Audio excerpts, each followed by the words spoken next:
Nasawi ang 4 katao kabilang ang isang punong barangay habang 12 naman ang nasagip matapos mahulog sa ilog ang rescue vehicle ng LG Dumingag, Zamboanga del Sur, Hunyo 23, bandang alas 3 ng hapon sa bahagi ng Dapitan River, Barangay El Paraiso, La Libertad, Zamboanga del Norte. Ayon sa ulat, galing ang naturang sasakyan sa Calamba, Misamis Occidental matapos dumalo sa isang fellowship sa kanilang simbahan. Habang tinatahak ang spillway, bigla umanong nahulog ang unahang gulong ng sasakyan dahilan upang mawalan ito ng kontrol at tuluyang mahulog sa ilog. Agad nagsagawa ng search and rescue operation ang MDR-RMO La Libertad, katuwang ang PNP, BFP at ilang civilian volunteers.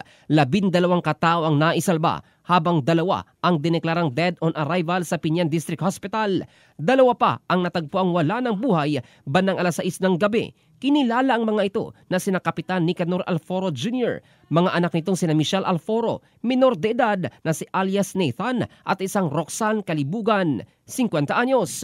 Ayon sa mga residente, hindi kabisado ng mga biktima ang lugar sapagkat nakapagtanong pa ang driver ng rescue vehicle hinggil sa shortcut na daan at naituro ang spillway, ngunit hindi nila alam na bumabaha sa mga oras na yun. Patuloy naman ang investigasyon sa insidente habang pinaalalahanan ang mga LGU at motorista na regular na magsagawa ng maintenance check upang maiwasan ang mga kahalintulad na trahedya.